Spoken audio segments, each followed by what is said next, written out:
Can you think about what you were feeling in your body at the time? Did you maybe start to breathe a bit faster? Did your heart feel like it was maybe beating a bit harder? Maybe feeling a bit warmer or starting to sweat? Well, these are all things that our body does to allow us to be active. So it's a bit like a chain reaction. So first of all, our muscles start to work, they start to move.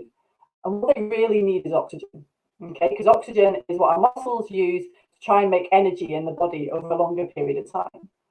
So our heart starts to work harder and beat faster to pump that oxygenated blood into our muscles and to other parts of our body. And we start to breathe a bit faster, and our lungs start to work harder to get more oxygen into our system and into our blood. We start to feel a bit warmer because our muscles are using up energy and they produce heat. So our body temperature rises, and we try to sweat and try and get that heat out of our bodies. So our faces sometimes go a bit red and we can feel warmer. And all of these things that our body does really cleverly without us even need to think about it, just to allow us to get moving. But as we do more of this, our body adapts. Our body doesn't actually like to feel too hot or work too hard. So each time we do these things, it gets us fitter. It makes us a little bit more able to cope with what we're doing. So for example, our hearts get bigger the more activity that we do to allow it to pump more blood to muscles. We create little tiny blood vessels within our muscles called capillaries, which allow more oxygen to get to the muscles when they need it. And also even how we pump blood around the body becomes more efficient. And things like our heart rate can start to go down when we're resting because our body's just getting better at doing movement. So what does this do for our bodies? Like, is it a good thing? Is it a bad thing? Well, as you can probably guess, that movement is very good for us.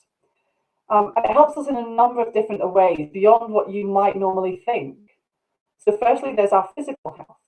So taking part in activity helps all these systems and organs that I just mentioned stay healthy. So our heart, our lungs, our blood and our muscles. And in turn, this helps protect us from diseases. For example, type 2 diabetes and some cancers. It can make us less likely to have a heart attack or a stroke. And it can even help us live longer.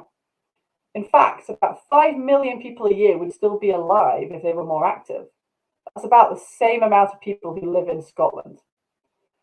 But in addition to helping our physical health, I think a really key thing for us is that it helps our mental health and our brains. So being active helps prevent us from feeling low or anxious or depressed. It can even help our brains function more efficiently and perform better in school and exams.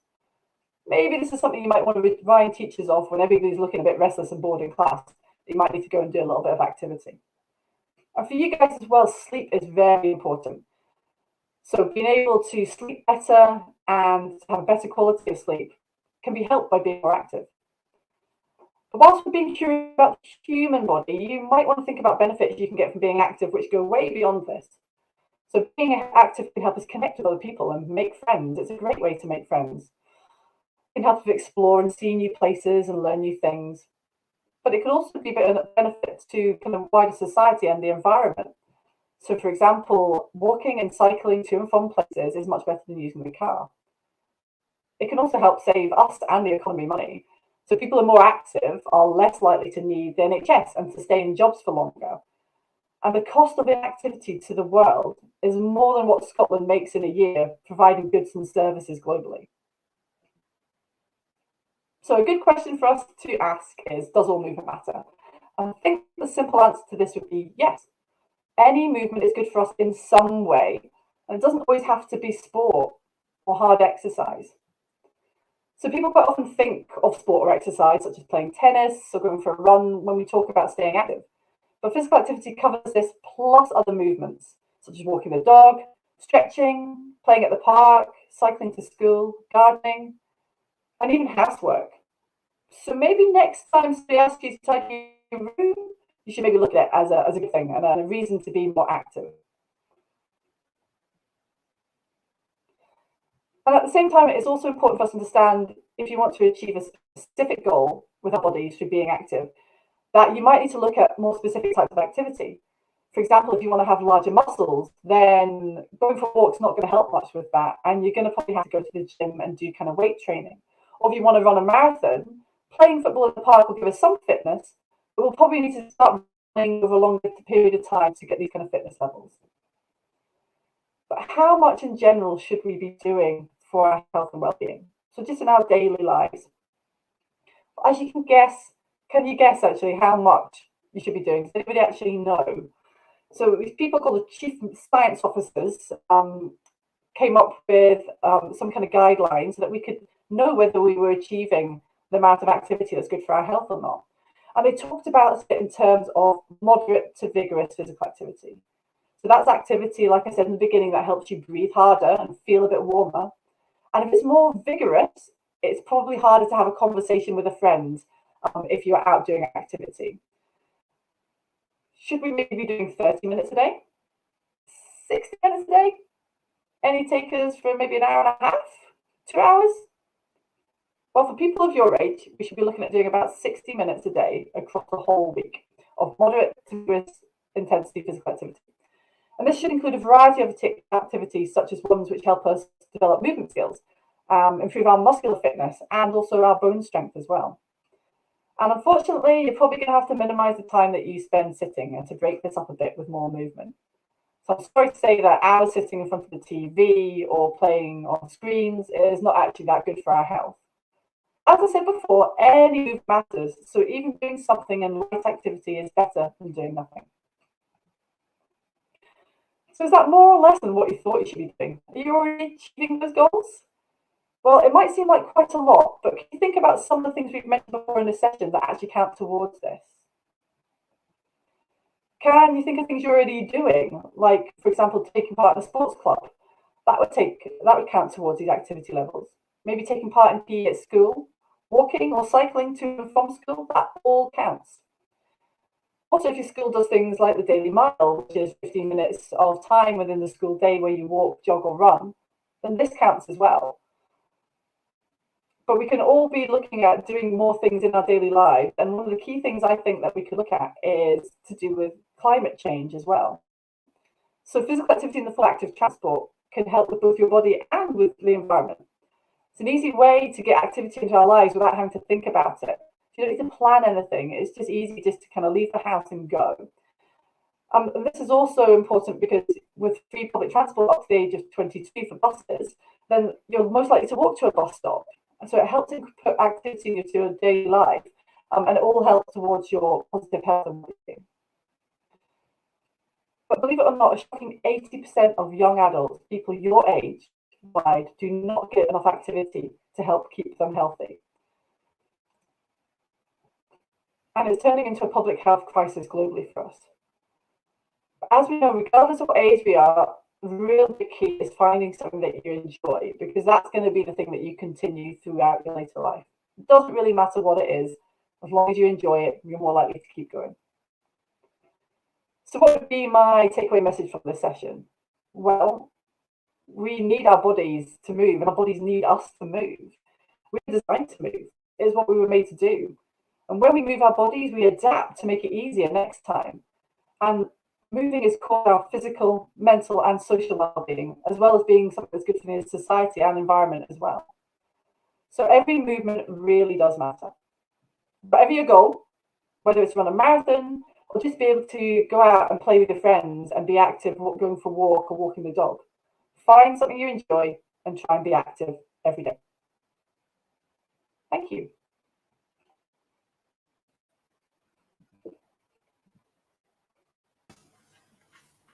Thank you so much, Gemma. That was really interesting and great to learn a little bit more about how we can move and do a little bit more every single day. And apologies for any technical difficulties that people may have encountered during that little clip there.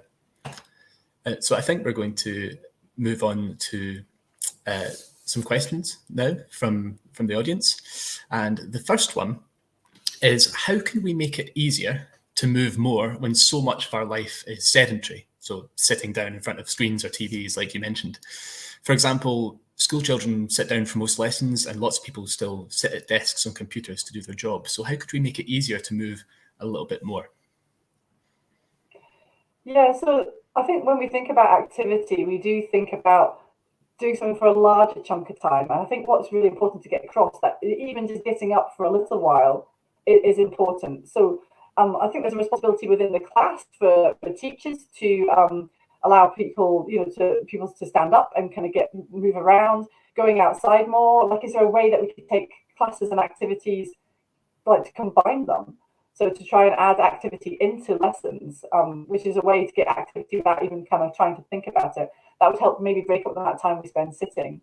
But even, we've got our natural kind of break times, so lunchtime and things like that, trying to make sure that you are active during those times as well, because I think naturally when it's lunchtime, you think, oh, I'm going to go and sit somewhere else. But if you add that up throughout the day, there's an awful lot of time when actually we could be sitting down, and our bodies really want us to kind of move around and to be using the muscles and our bodies in the way they're meant to be. Yeah, for sure. I mean, I for one, I really miss, being at school, and actually, especially primary school, when people would play football or TIG or any sort of activity at lunchtime. Whereas now, with a job where I'm largely sitting down, like you say, I will find myself sitting at my desk and then going and sitting somewhere slightly more comfortable before then returning to go back and sit. So no, that's a really good takeaway, and we could definitely add in more movement there, even if it's just a small walk or something like that.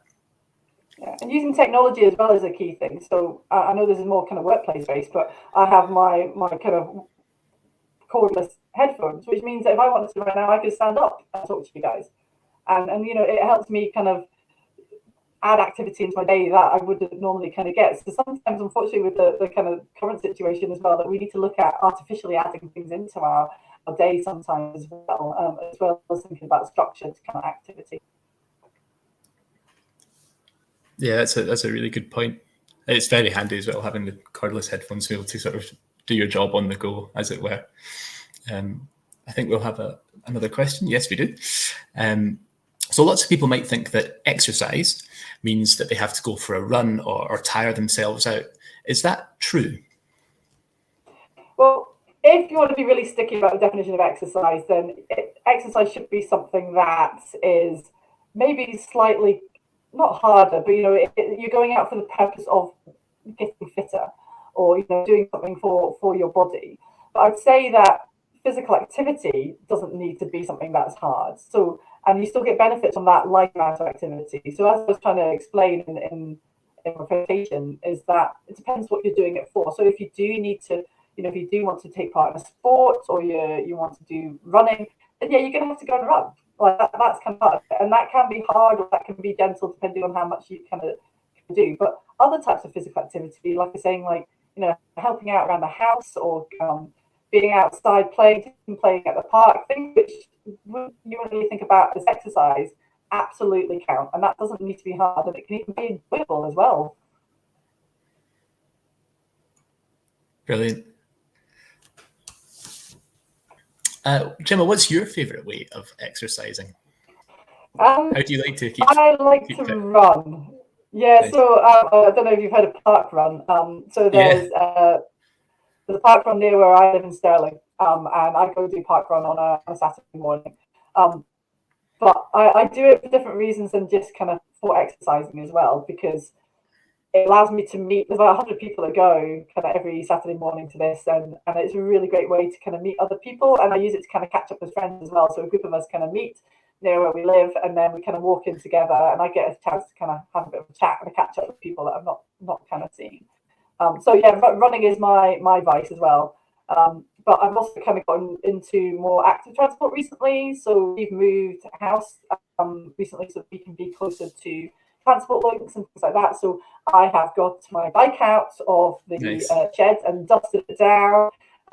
So yeah, trying to get out a bit more on the bike, because to be fair, a lot of the time with the traffic, it's quicker to take the bike, and it's more relaxing. So yeah, that's my new thing. Great. And was it always running for you, or is running a relatively recent thing? When you were at school or when you were younger, what did you were you active back then, or is it a fairly recent thing for you?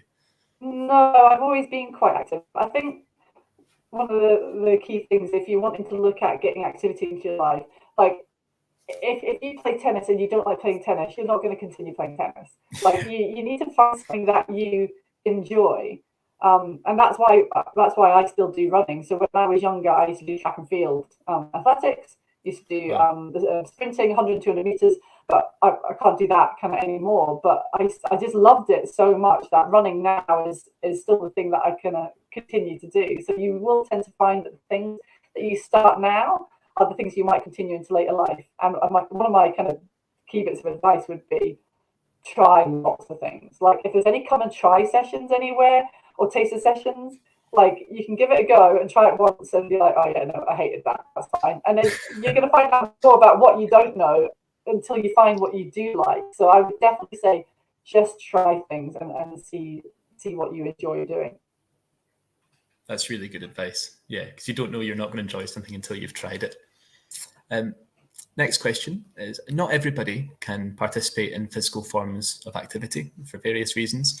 How could we support them and help them to move more? Yeah, so I think it's important to look at still engaging people. So I know my daughter's got somebody at school, and he's in a wheelchair, but that doesn't mean he can't still take part in PE and activities. So I think it's important that we're inclusive as possible in the kind of the things that we do. You know, there's no reason why they can't go out for a walk, for example, with people there. So you still get all the other benefits I was talking about from being active. Yes, there's some people actually walking, but this individual was still out and kind of engaging with their friends, seeing the things that are around them, getting to go to the park and things. So I think it's just trying to be a little bit more creative and to think about how we can be as inclusive as possible when we're being active. And there are some activities that are more inclusive than others. So can we think of things and ways to try and engage people who maybe can't engage physically in the stuff that we're doing, and not to just think, oh, they can't take part, so we won't bother asking. I think we need to look at being inclusive as possible. Absolutely, that's a really good point. And actually, one of our sessions later on at 4 o'clock is talking with a former Paralympian athlete called Paul Noble, and hearing him, talk about inclusivity and how he ended up getting into swimming is a really interesting story as well, if anybody's interested. But yeah, I totally agree with you. I think you mentioned this in your presentation, but could you tell us a little bit more about the Daily Mile and what that is? I'm sure some of the schools watching might know a little bit more about the Daily Mile than I do. Yeah, it's something that tends to happen at primary school more than secondary school. It becomes a lot more difficult to kind of implement it when you get into secondary school, because it happens within largely the primary school setting, and it's a 15-minute time period in the day where everybody goes out, including the teachers as well if they can, to go be active. So 15 minutes of walk, jog, or run, typically in a kind of like a track or a circular fashion or a trim trail or something like that, so that people can kind of go around in a loop.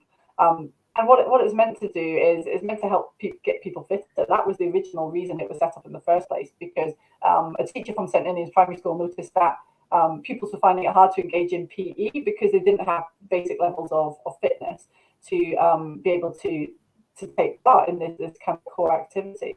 So she started implementing this kind of just 15-minute day of walk, jog, run. So people who wanted to run, who were really fit, could go and do their thing. But people who were maybe starting at the beginning of their kind of fitness journey could do walking as well.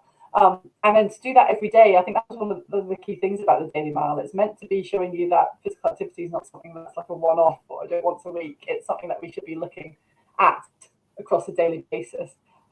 So yeah, even when kind of you're in a senior school and things, I think it's important to look at maybe adding your own Daily Mile in, like somewhere you can walk to at lunch, or try and get some kind of activity in there. So yeah, the Daily Mile is now, I think, across many countries across the world, and lots of people are still doing that 15 minutes. Wouldn't it be great if everyone in the country could end up just doing a Daily Mile of some sort? That'd be fantastic. I'll try to look at it in workplaces as well. We need to look at getting adults as well. There's no reason why adults can't do it with kids. For sure. So yeah, I totally agree. And I was going to ask you just after when you were talking about the Daily Mile there, what the sort of, if you're doing a mile, whether it's walking or running, is one better than the other? And this next question sort of links into that perfectly. So what are the benefits of going for a walk or light exercise? So say if someone wanted to do the Daily Mile, but they walked it instead, what are the benefits of simply going for a walk? Yeah, you're definitely still going to get benefits from doing anything. Like I said, even kind of standing up and stretching is going to give you better than sitting down. So some of the things I would say would be important beyond the kind of your physical health, because even going for a walk is going to get your blood flowing. It's going to get more oxygen to your brain. It's going to make you feel a bit more refreshed. So even gentle activity will do those things for you. But I think some of the key things for kind of gentle exercise as well is because it gives you opportunity maybe to meet up with people as well and go for a walk with friends. So you get this kind of social side there. So there's benefits beyond what's happening within your body. But yeah, a key thing for me for the kind of gentle, light activity is more that kind of refresh, relax, kind of get your energy levels back up again if you felt you've got had a bit of a slump kind of during the day, or if you're feeling a bit low, a bit anxious. That is a really good thing to try and reduce your anxiety levels as well. If you're feeling a bit stressed in the day, then a gentle walk is really good for you. I think one of my favourite things about the lockdown during COVID, or both lockdowns during COVID, was actually the only way we could meet up with people was by going for a walk, right? Rather than going and spending money on a coffee or going for lunch or something. Being able to just go and walk with somebody was actually really nice. And I actually felt that I got more healthy and better conversations just walking with someone than I would if I was, simply going for, to pay money for something instead. Yeah, definitely. And I think one of the things it also taught us is the benefit of our local area. So yeah, as much as you can, try and be active in your local vicinity. Like, you don't need to, you shouldn't need to go for miles and miles to be able to just get that instant benefit from physical activity. You should be able to do quite a lot of it from your doorstep. And this, again, sort of links on nicely to what we're talking about there. Are some forms of exercise better than others? So for someone who doesn't really exercise, would there be a certain type of exercise they could do that would benefit them more from a different kind? I'll probably flip that on its head a bit and say there's definitely sometimes types of activity that are worse than others if you're just starting out or if it's a new thing. So if you are new to being active or exercise and you do want to get fitter, then I think one of the key things is to start gradually. So for example, if you're somebody who's only or normally kind of done a lot of walking and you want to learn to run, or you might want to work towards running a couple of kilometers, whatever it might be, then I would start really gradually. And there's some really good kind of programs out there that you can get, like apps and programs online, like Couch to 5K. I was just about to mention Couch to 5K. It's brilliant. Yeah, it just helps people who don't want to set their own like programs. It's quite hard to think, well, what do I do? Is it enough? Am I doing the right kind of thing? And there's lots of things online where you can use these resources to kind of help get you started if you're interested in a certain kind of activity. Yeah, so that's what I was kind of meaning is like, most activity is good for us in some way, but there's definitely you don't want to then sign up straight on to do a marathon or go straight into parkrun if you've not run 1 kind of kilometer. So that I would say there's definitely some which can be detrimental to you if you do it too kind of quickly. So always start gradually, and that's going to be the best thing for you. And could somebody start the Daily Mile gradually? Would that be a good way to start? Yeah, definitely. I think your own version of the Daily Mile. So I don't know how schools are running it at the moment, particularly, and I don't know how it happens kind of within kind of senior school when people leave primary. But if you're interested in doing activity, there's no reason why you can't go and do 15 minutes a day yourself, or with a friend who lives maybe close by. You can meet up with them. So it's important to get that social side as well. So yeah, the Daily Mile is, you run 15 minutes a day or something. It's a really good thing that anybody, I think, can do. Brilliant. What are the current government guidelines on how much exercise we should do a day? So you've recommended 60 minutes in your presentation, but is that government guidelines? Yeah, so that's what the UK Chief Medical Officers for the whole of the UK have come up with a consensus that around 60 minutes what we should be doing as young people for minimum health. And when you're an adult, it's 150 minutes, which is 2.5 hours across the week, is what you should look at doing. Okay. But for young people, it's 60 minutes. But the key thing, that is not just about walking and what we call cardiovascular, that stuff I was talking about, to your heart and lungs, that you do need to look at things which help develop your skills, and help develop things like balance, coordination. And the other thing is your muscle strength as well. So going for a run is only going to get your muscles so strong. You do need to look at activities that are going to help, like moving your body weight, like doing kind of press ups or playing at the park when you're kind of climbing and things like that. All that kind of stuff will help with your kind of muscle strength as well. And that's another part of our guidelines in addition to that 60. Great. I think we've got one more question. I think this might be the last question. Oh, it's a tricky one. What's more important? This is a cheeky question, I think. Moving more or eating healthily? What a horrible question for you to have for the last one. It is a horrible one. This is when all my physiology colleagues are going to come and my nutritionist colleagues are going to beat me down. Right, I'm not going to take a specific camp here. I'm going to sit nice and neutrally. Good idea. I don't think one's more important than the other. I think they're both equally as important, but it depends on what outcomes as well. So if you want to talk about obesity, then what we eat and what we put in our body is super important for that particular kind of outcome. And physical activity does help. I would say more on the side that the healthy eating probably has more of an impact.